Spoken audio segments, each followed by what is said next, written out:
to another edition of the Badass Entrepreneurs Club. I'm your host, Dr. Angela Mulroney, helping you to understand the entrepreneurial journey of how some of these amazing brands that we admire have actually come to be. So our guest today is Samantha Jones, she's from the dental space, but her journey into entrepreneurship has been quite interesting, and she's had some really high highs and some really low lows in life as well. So I know you're going to really enjoy her journey. So welcome today, Samantha. Thank you. It's so good to be here. Thank you. You're welcome. So what brought you into entrepreneurship? Because some people fall into it, some people make a choice, some people just get tossed into the deep end and have to sink or swim. So what brought you into it? Gosh, I feel like there's several angles to answering this question. I think first I would say that entrepreneurship has been something that's just maybe been in me for forever. I watched my father develop his business, and so he was an entrepreneur, and he's a pillar in my life. And so watching him on his journey, I think I was always inspired by the risks he was willing to take to essentially create for us a life that he dreamed about. So that's one angle of that journey to entrepreneurship, I think. Second to that, it was just sort of that accidental stumbling into that space. So I think what gave me the courage to, fall into it instead of away from it was that, comfort of watching someone who is a pillar in my life actually go through that process themselves. So, in a nutshell, I started my dental career when I was pretty young. And I managed a practice for about 16 years. There's a whole lot more to that story, and I'm sure we'll get to that at some point, Angela. You ask all the good questions.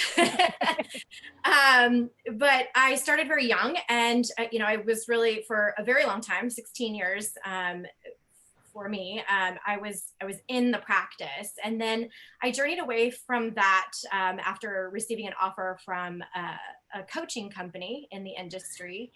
And when I entered into that realm, I suddenly realized that something was like sparking in me, like, oh, like this is kind of what it's like on the other side. I had always been the recipient of dental training and continuing education throughout my career. I was lucky enough to work for a dentist who really valued that.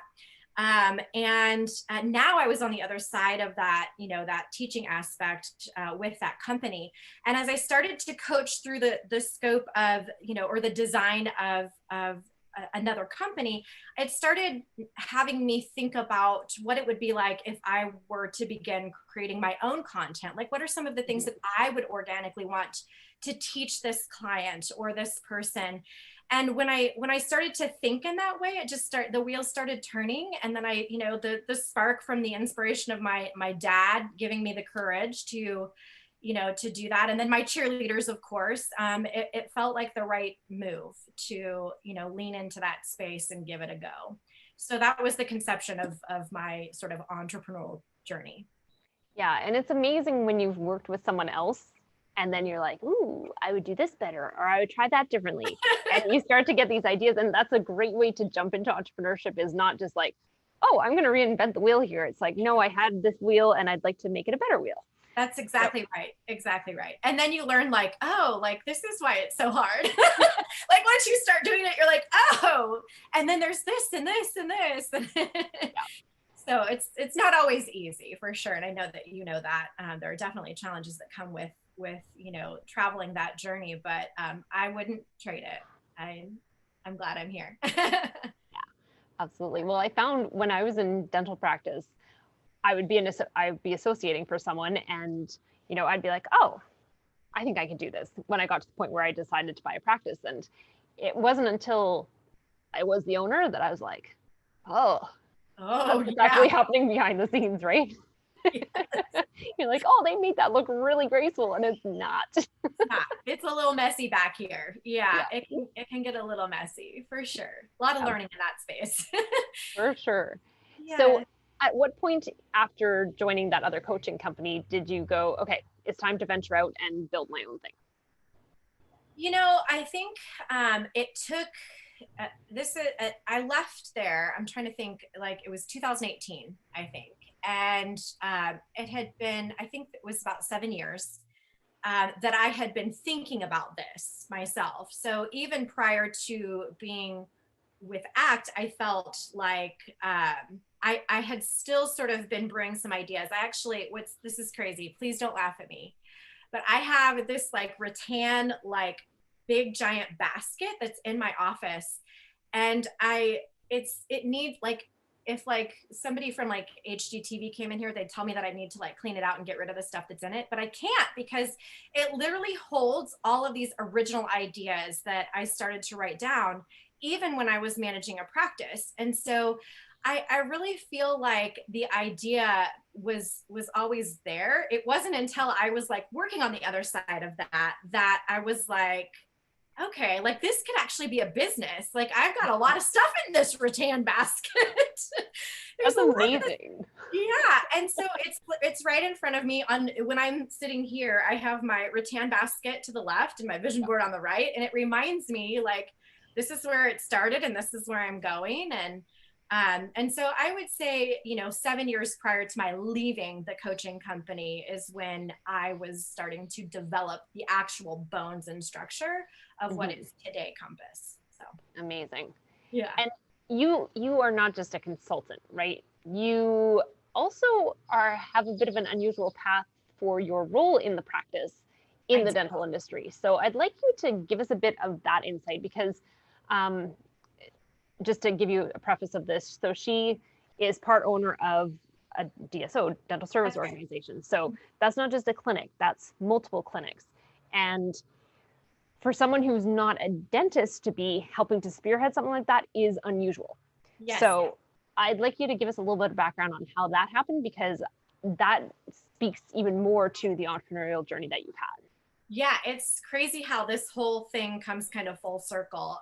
So while I was with the coaching company, I was lucky enough to be introduced to these two phenomenal humans, Pete and Danny, that are just in my backyard. So I'm from the Kansas City area, and so are they. And they had at the time a practice on the plaza here in Kansas City, and they asked for my help. And so I came in as their coach, and I just these guys very quickly became like my family. There's times when you interface with a client and it just becomes so much more than just about business. It's about their personal journeys, like where they want to go as, as men and as husbands, and maybe someday even dads. And so I was so excited to be on this journey with them as their coach. And as time went on, actually the time where I decided to break away and be on my own, they approached me and asked me if I would come on board and serve as their director of operations. And so while it made sense for me to have something that felt steady while I was also building my own business and my own brand. And so I said yes. So simultaneously, I worked as their director of operations and then was building Compass. And in a matter of, 3 short years, they've now brought me on board as an equity partner for what we have now established as a DSO. We have 5 practices here in the Kansas City area, and we are still growing. We're still looking to add to our awesome organization, because I'm very proud of it. We have some really unique things about our organization. But I think that we all believed in each other. We have a really cool story, the 3 of us. We're all close to the same age, and we all really want to, see each other attain and reach the goals that we set for ourselves. And we've really linked arms, and they've brought me in, and they are fantastic, wonderful humans. And I should mention that we brought in a 4th partner. His name is Jeff. So there is definitely Jeff that we got to add to the mix, because it's the 4 of us. We're the 4 musketeers now, not just the 3. So it's wonderful. I'm so excited to have that opportunity. And it really does. We've talked about this before. My experience with my teams here in Kansas City is really what feeds my my passion and my confidence and my love for interfacing with private clients, because I feel like I can relate so closely to what the challenges they tell me about are. They're my challenges too. So it's a unique duality. Absolutely. Yeah. Now, when you were pre-entrepreneur, Yes. pre-Compass, pre-DSO as well, you had a pretty life-changing event that you went through. I did.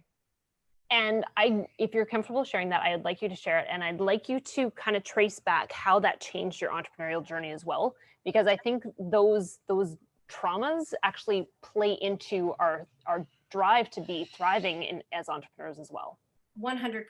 I couldn't agree with that statement more. And yes, I've managed to go through the personal healing that it takes to be able to, to speak about that today, and just hope that it, reminds somebody who maybe is going through something similar that on the other side, there are great things, and don't forget that. You just got to find the people that will pull you and help you get to that space. So for me, I was a young girl, just entering into my adulthood, actually.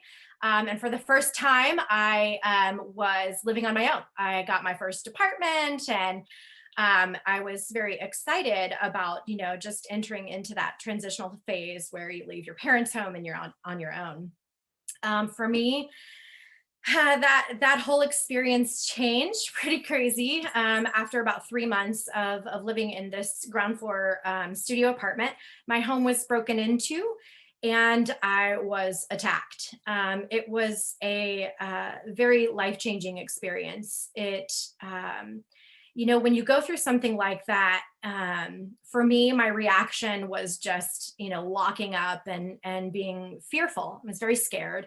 And it sort of paralyzed me, it just everywhere. I just sort of felt this, like I was in this phase for about a year where I felt like I was just having like a year-long out-of-body experience. Like I couldn't quite figure out how to put all the pieces of Sam back together again.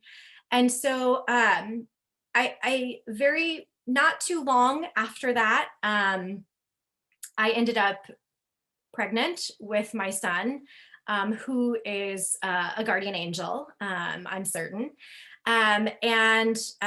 It jolted me. I think, pregnancy changes you regardless, but pregnancy in that space or in that frame of mind is challenging, or adds a layer of complexity, I guess I should say. So I think that it jolted me, and it made me realize, like, you are a whole person, and you now have another whole person. And it's time to figure out what the next best step is. And the next best step is a phrase that I use all the time right now anyway, because it really is about just focusing on just the next step. I do like to look, 20 steps ahead.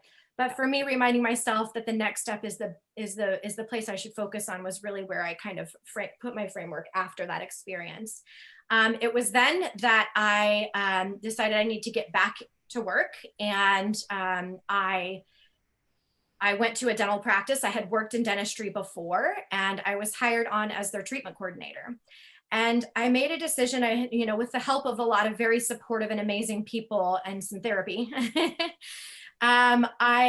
I decided I was going to be the best damn treatment coordinator this world has ever seen. That's what it was going to be. I was going to be the best mom. I was going to turn it around. I just decided. It felt like just a decision. And how far after the trauma was that decision that I'm going to turn this into being the best at everything I can be? It was 2 years. 2 years. It was 2 years. That's a long time, right? Mm-hmm. Yeah, it was a rough 2 years. It was 2 years that I remember vividly, but also very vaguely, if that makes any sense at all. It was like this vaguely specific, there are these certain things that kind of bring you back to like what that felt like, the triggers, Yeah. But it's also very vague, because I think you just try to move on from it and not try to remember all of the time. So yeah, 2 years. And I just decided I'm going to be the best damn treatment coordinator there ever was. And I journaled a lot. I wrote a lot during that time. That was part of one of my outlets, I guess, to help me cope and get through it. I kept this whole incident a secret from some primary people in my life for a long time. So my outlet to like let it out was through paper.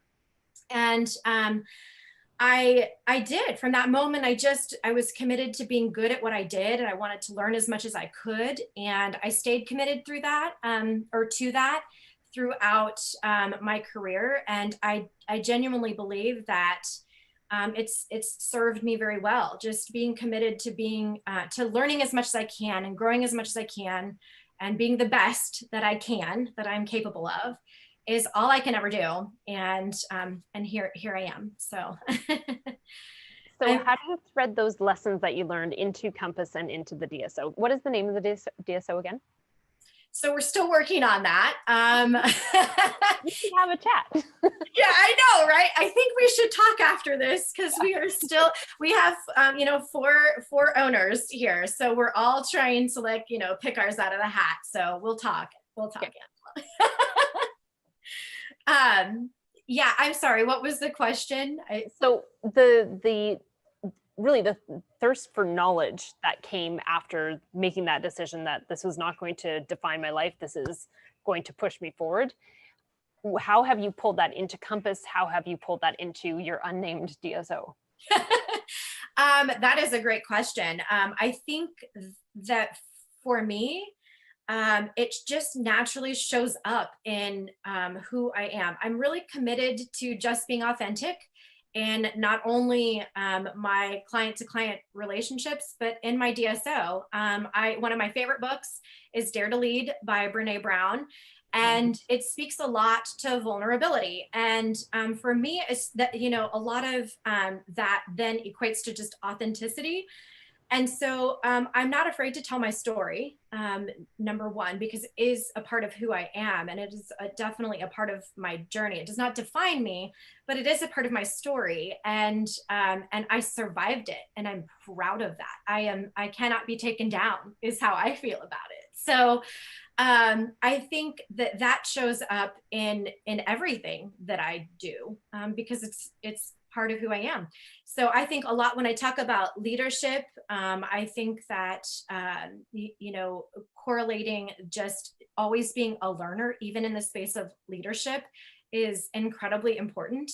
If we forget that we don't know everything, if we think we do, because we've made it to some certain precipice in the leadership realm, then I want to help leaders remember that maybe that's not necessarily the case. Maybe there still is more for all of us to learn. And if we stay open to that, who knows what is on the other side of that. I have to tell you, Angela, 20 some years ago, I would have never guessed that I would be sitting in the seat talking to you as an entrepreneur and an equity owner in a DSO.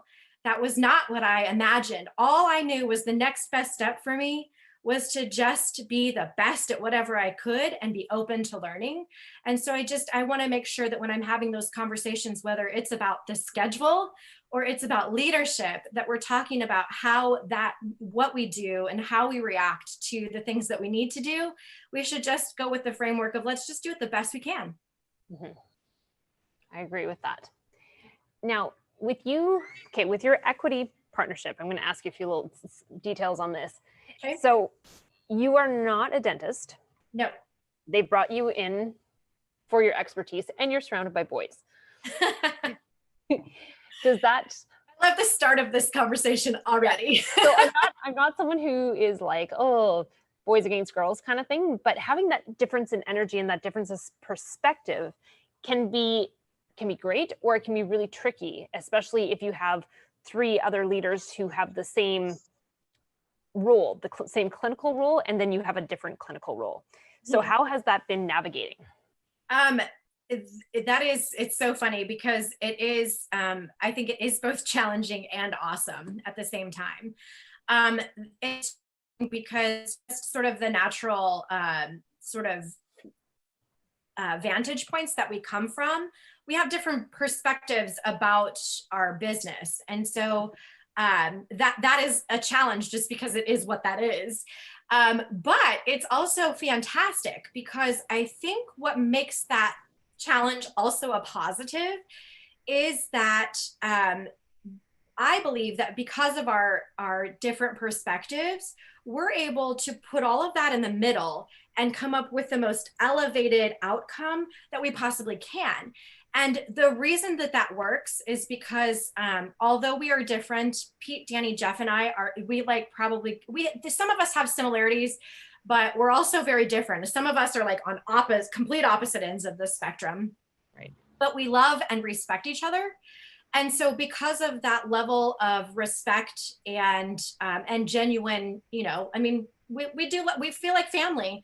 It gives us sort of that safe space to be able to put those different perspectives out there and not be afraid of the reaction or, the outcome. It feels like a safe relationship where you can share those thoughts and hope that we can land in the middle somewhere.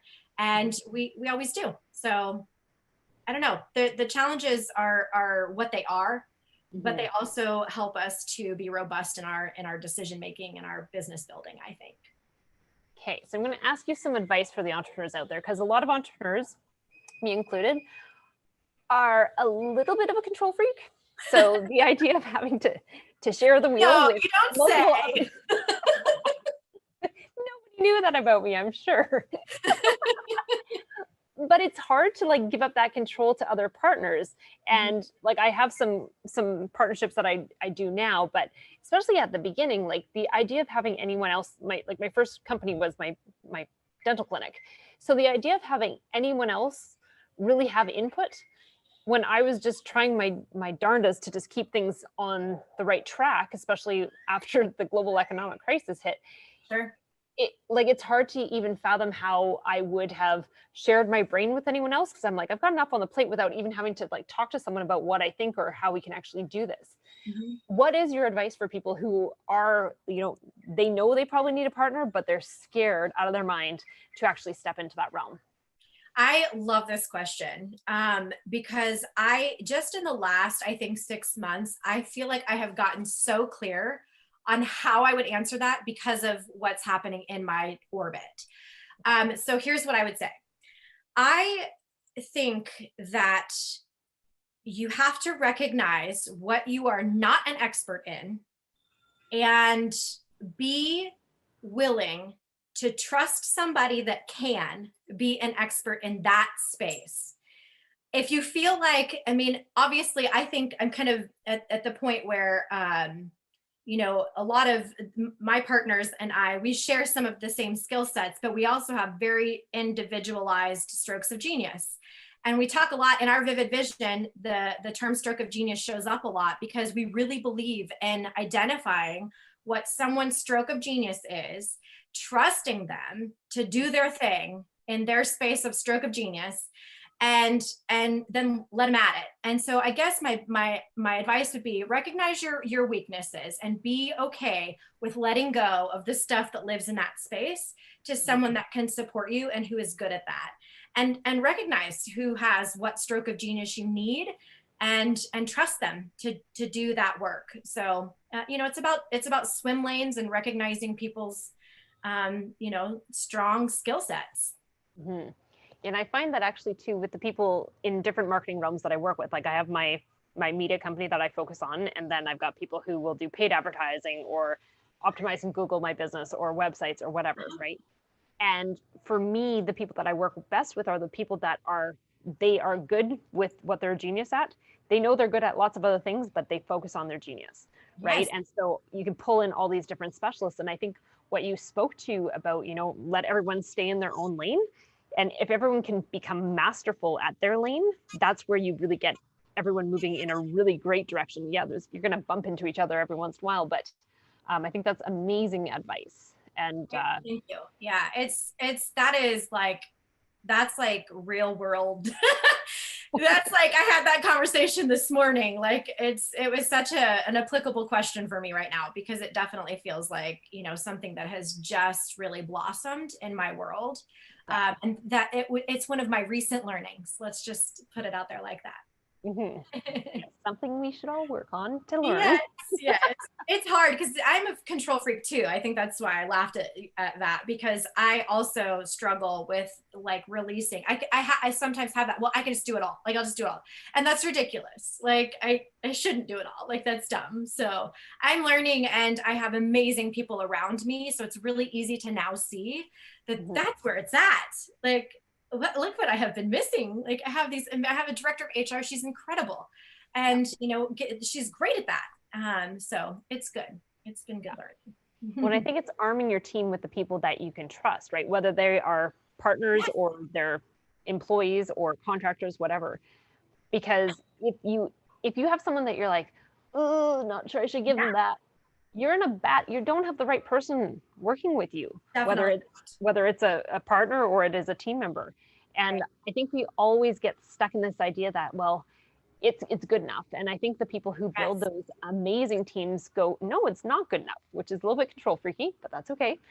It allows you to take it to the next level and find the next person up. And sometimes, I'm sure you found this too, is like sometimes someone is a fit for now, and then things go to a different level and you're like, they're not the right person anymore. And it can suck because you might have had a great relationship, but it's time for them to move on. Have you found that? Yeah, I mean, definitely that. I mean, that's part of business anyway. And I think that one thing that I talk a lot about with private clients, because this is something that we've struggled with, is just like the whole concept of like quick to hire, slow to fire, which is like it's like a plague in dentistry. It's a real thing.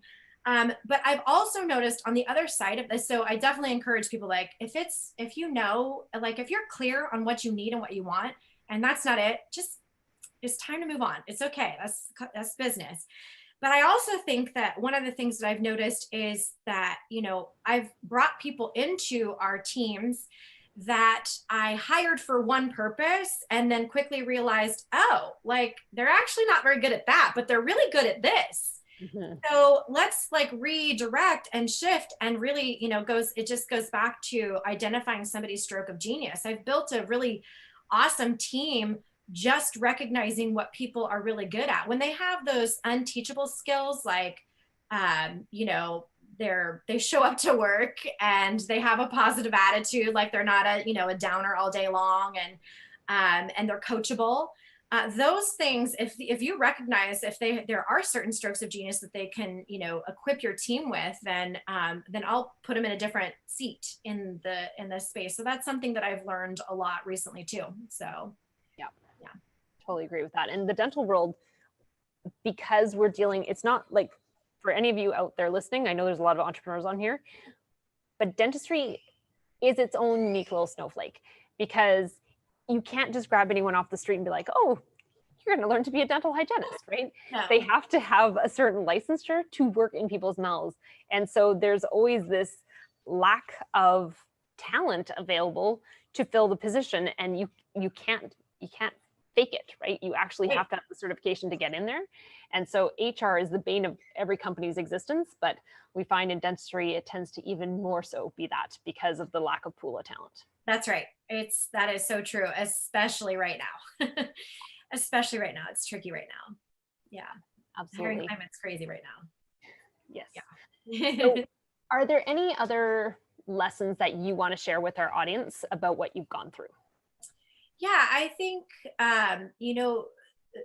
one of the things that I feel like my career has taught me is that that commitment to yourself and your own evolution in that space is something that's not worth brushing past. You should stay in that space and challenge yourself, and wake up every day and give yourself the be the best at this that you can be pep talk, even when it's hard. And I think that commitment to that, I think I would like to encourage everybody to give it a whirl, because it does take you somewhere. And I genuinely believe that. And I will continue to be a student of leadership and dentistry and business and marketing and branding and all of those things. I will continue to stay in that space of being a student. And I think if we all, really were willing to learn and be open to that, we would just get so much further. So I have a question for you on that. yes, ma'am. So when you find a lot of times entrepreneurs, they're very talented, right? So they don't just have one unique thing that they're good at. They have lots of good things. They may have one genius thing, but they got lots of good things as well. And so sometimes they are chasing squirrels. So they figure out that one thing that they're like, okay, yeah, I can commit to this. Yeah. But if they found that and they're still getting distracted by squirrels, do you think that the distractions get them in their own way from actually dedicating that learning to that one piece of their craft? Or do you think it's actually worthwhile to go after those different pieces of their craft?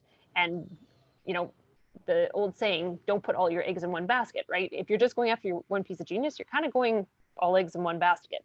Sure. So there's that safety in going broad and maybe starting multiple companies, or, you know, having too many offerings in your company. What's your opinion on that? So I obviously am in ownership of multiple companies. So I think that the way that I would answer that is go for the gusto, but always make sure that your strongest skill set or your stroke of genius shows up in every single one of your endeavors. Because I feel like that's a safe bet. If you stay in the headspace of, you know, making sure that you are providing the time and the energy in this space to input your stroke of genius into that endeavor or multiple endeavors, then I think you win. I do. I believe you win. So I say go for the gusto. Just make sure that the authenticity of the stroke of your own genius shows up in each one of those endeavors. Love it. Love it, love it, love it. Is there anything you want to add before we head out today? I just want to say how grateful I am to, you know, have this space, to have this conversation with you, and to connect with your listeners, and hope that in some way that it makes them smile, or it makes them shake their head like, oh yeah, that sounds familiar, or something like that. So thank you so much. I really appreciate the time. My pleasure. And I'm sure all these little light bulbs have been going off during the whole interview. So you have definitely touched a few people's lives. Now, if someone is interested to connect with you and maybe have a conversation about their entrepreneurial journey, they were going through something similar to what you're going through right now, or trying to organize things, what would be the best way for them to get in contact with you? I would love an email, because then I will give you my phone number, and then I would love to actually have a conversation. I like to talk, so we can chat on the phone. But yeah, I would love, shoot me an email. I'll send you over an invite to get on the phone to have a chat. Cause I clearly like to gab. And what is that email? It's Samantha@compassdps.com. DPS, like Dental Practice Solutions. There we go. Perfect. Well, I appreciate your time coming on to join us for the Badass Entrepreneurs Club. You definitely are one of those. So lots of great insights, and I really appreciate your time, my friend. Thank you so much. I appreciate you too. Okay, have a beautiful day. You too.